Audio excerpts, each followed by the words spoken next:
Si tu es ici, c'est que tu as envie d'acheter un Mac. Que ce soit pour la rentrée, pour tes études ou simplement pour renouveler ton matériel. Et c'est pour ça que dans cette vidéo, je vais essayer d'être le plus clair et simple possible. Et en plus, à la fin de cette vidéo, tu auras l'astuce la plus importante selon moi pour acheter ton Mac bien moins cher. D'abord, ce qu'il faut savoir, c'est si tu veux un Mac de bureau ou un Mac portable. Il faut vraiment que tu réfléchisses à ce que tu comptes en faire parce que chacun a des avantages, oui, mais aussi des inconvénients. Typiquement, les Macs de bureau sont moins chers à puissance équivalente et ils sont plus pratiques dans une installation chez vous où vous bougez pas. Et dans le cas d'un iMac, c'est encore mieux parce que l'écran est directement intégré et vous avez même le clavier, le trackpad et même une souris si vous la demandez. Maintenant, les MacBooks sont eux aussi extrêmement avantageux. Quand vous vous déplacez, pouvoir avoir une machine aussi fine, aussi puissante, aussi autonome, un tout en un vraiment parfait pour travailler en déplacement, c'est vraiment agréable. Et en plus de ça, avoir la possibilité de le raccorder à un écran quand vous êtes chez vous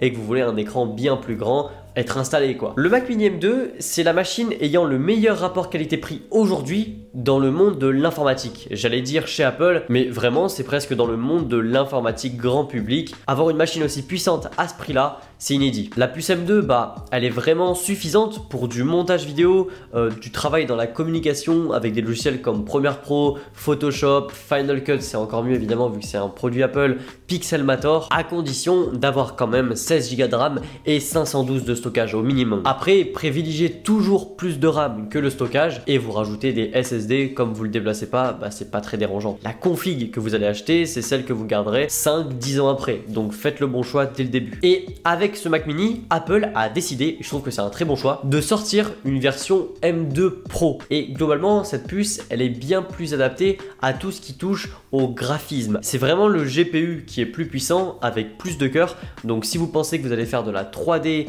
faire vraiment de longs calculs de rendu sur Final Cut Pro ou sur d'autres logiciels, j'irai quand même vous conseiller cette puce M2 Pro. Mais c'est vraiment pour des cas où vous allez faire du montage vidéo absolument tous les jours, que vous avez une chaîne YouTube, peut-être même un petit studio, et il y a même deux variantes de cette puce, l'une ayant simplement plus de cœur que l'autre. On va rapidement parler de l'iMac et franchement là j'ai du mal à vous le conseiller. Alors c'est une très bonne machine pour ceux qui veulent un tout en un, tout léger, c'est même transportable en réalité. Vous avez un clavier, un trackpad, c'est génial. Pour le grand public, pour de la bureautique, pour même faire encore une fois un peu de montage vidéo, etc. C'est génial. Le problème c'est qu'on est sur une puce M1, du coup on est limité en termes de RAM, on n'a que 16 Go de RAM maximum contre les 24 qui sont disponibles avec la puce M2. Et en réalité, si vous poussez la config de cet iMac au maximum, vous allez avoir un prix très élevé et peut-être qu'il serait mieux d'acheter un Mac Mini M2 un petit peu moins boosté au niveau du stockage, mais plus de RAM. Et pourquoi pas acheter un Studio Display à 1749 € il me semble. Et au final c'est exactement la même expérience qu'avec un iMac. Sauf que vous avez une petite tour à côté. Après vous n'êtes pas obligé d'avoir cet écran de fou, mais c'est pour vraiment avoir l'expérience d'Apple. En parlant du Studio Display, parce que oui, il a quand même été fait pour le Mac Studio. Le Mac Studio, c'est le meilleur Mac pour les professionnels selon moi, bien mieux que le Mac Pro, mais on va en parler rapidement après. C'est vraiment pour les gens qui veulent aller plus loin, traiter de plus gros fichiers, faire de la 3D plus sérieuse, même du jeu vidéo pour l'App Store, du montage intensif ou pour des grosses productions quand même, le Mac Studio c'est pas pour rigoler. Et si on parle de la puissance, il a quand même la puce M2 Max et la M2 Ultra. Donc ces puces sont globalement encore bien plus puissantes au niveau de la partie graphique du GPU, surtout que il a des ports aussi plus appropriés, il n'y a pas que la puissance, il a un port de carte SD. Et en fait, la particularité de la puce M2 Ultra, c'est simplement deux puces M2 Max fusionnées, tout comme la M1 Ultra qui était deux puces M1 Max. On a donc théoriquement 2 fois plus de performance, mais ça dépend toujours des logiciels que vous allez utiliser et de leur optimisation pour ces puces là. Pour finir sur les Mac de bureau, on peut parler du Mac Pro. Il a été renouvelé pour intégrer les processeurs Apple Silicon, c'était le dernier de la liste, mais pour moi et beaucoup de monde, avec ce Mac Pro, Apple a plutôt fait un pas en arrière qu'un pas en avant. L'objectif du Mac Pro, c'était d'être modulable, de pouvoir changer le stockage, la RAM, etc. Mais là, avec ce Mac Pro, vous avez juste de la puissance et encore, c'est exactement les mêmes puces qu'il y a dans le Mac Studio. Donc oui, c'est une machine surpuissante, tout comme le Mac Studio M2 Ultra, mais en fait, elle n'a pas grand chose de plus. il y a plus de ports, ça c'est génial pour les professionnels, mais on perd le port de carte SD, mais on peut ni changer la RAM, ni le GPU, mais ça on pouvait s'en douter, mais même pour rajouter du stockage, bah c'est galère. Mais clairement, je le recommande pas du tout vu le prix auquel il est proposé, ça vaut pas du tout le coup et en vrai, je soupçonne Apple de l'avoir fait histoire de rediriger les pros vers le Mac Studio et donc augmenter les ventes du Mac Studio. Allez, maintenant on passe à ce que vous attendez tous, les machines portables. C'est simple, si vous étiez la cible du Mac Mini M2 Pro et du Mac Studio, je peux vous conseiller en version portable le MacBook Pro 14 et 16 pouces avec une puce M2 Pro au minimum et on a aussi la puce M2 Max qui est plus puissante. On est à peu près sur les mêmes niveaux de puissance ici en prenant en compte évidemment que c'est des machines portables et donc la ventilation est un peu différente mais globalement on est sur les mêmes ordres de puissance. On a un très bon écran qui ressemble à de l'OLED. Je kiffe l'utiliser moi sur mon M1 Pro. C'est vraiment magnifique, HDR, très lumineux pour regarder des vidéos sur YouTube en HDR. Il est 120 Hz. Enfin bref, il y a tout qui est très bon sur cet écran et globalement sur ce MacBook Pro. De toute façon, si vous avez vu cette vidéo, eh bien vous le savez. Et puis après, au niveau du 14 et du 16 pouces, ça se fait vraiment en fonction de ce que vous souhaitez en faire. Ça, eh bien il n'y a que vous qui pouvez le décider.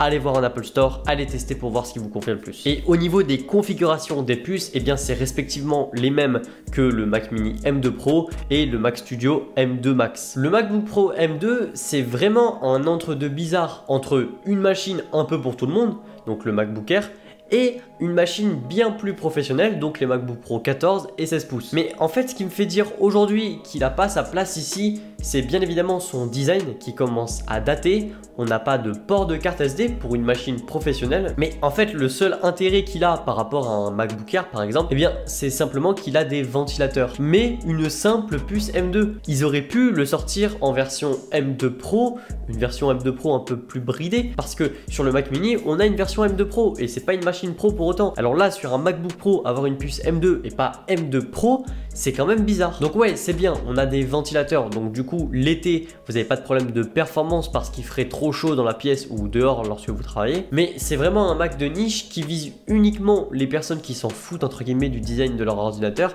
et qui veulent des performances. Et en plus de ça, sans trop se ruiner. Donc oui, il n'est pas trop cher non plus pour avoir des ventilateurs. Mais bon, j'ai du mal à vous le conseiller. Il y a trop de concessions à faire pour simplement avoir des ventilateurs, je trouve. Allez, on passe sur mes machines préférées et probablement les MacBook préférés depuis la création d'Apple, les MacBook Air et plus particulièrement les MacBook Air M2 de 13 pouces sortis en juin 2022 et les MacBook Air M2 de 15 pouces sortis là cet été en 2023. Si c'est pour faire de la bureautique, du traitement de texte, du traitement de photos, de la retouche de photos, du montage vidéo complexe, si on pouvait le faire sur le M1, sur le M2, imaginez comment c'est agréable. Et vraiment sur Pixelmator, faire du montage photo dessus, c'est vraiment beaucoup trop bien. C'est évidemment moins puissant qu'une puce M2 Pro, M2 Max ou M2 Ultra, mais ça suffit pour la plupart des gens. Et vraiment, il vise parfaitement sa cible. Et pareil encore une fois là, pour la taille, la seule façon de savoir ce qui vous plaît, c'est d'essayer si vous avez des amis ou alors aller en Apple Store. Et pareil, appliquez mes conseils, on privilégie toujours d'abord la RAM, ensuite le stockage, même sur une machine portable, le stockage vous pouvez en rajouter. Allez, on finit avec l'ordinateur le moins cher, l'entrée de gamme entre guillemets d'Apple à 1199 €. Le MacBook Air M1, c'est un ordinateur aussi puissant, de 13 pouces comme le MacBook Air M2. La puce M1 est moins puissante évidemment, mais toujours pour de la retouche photo, du traitement de texte, vous pourrez aller un peu moins loin, mais c'est quand même suffisant si c'est pas des tâches que vous faites tous les jours et que vous n'êtes pas non plus trop pressé, tout va être un peu plus lent. Mais par contre, pour naviguer sur internet et tout, c'est vraiment pareil, que ce soit le MacBook Air M1 ou un Mac Studio Ultra. Pour les tâches de base, les puces sont les mêmes. C'est quand on va commencer à faire des tâches plus complexes. Donc c'est une machine que je continue quand même de vous recommander.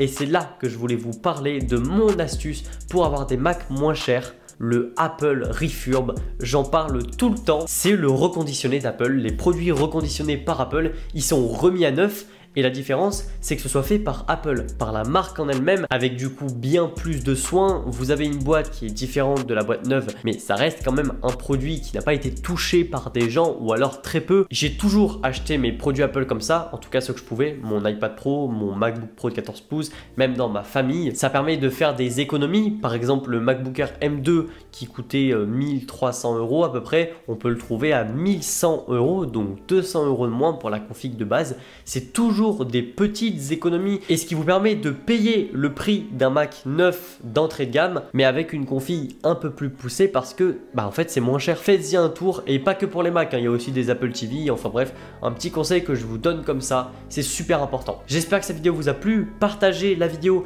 à ceux qui ont besoin de choisir un Mac, et puis si vous avez des questions, posez-les dans les commentaires, on vous répondra, et puis si c'est pas les autres, ce sera moi qui vous répondra.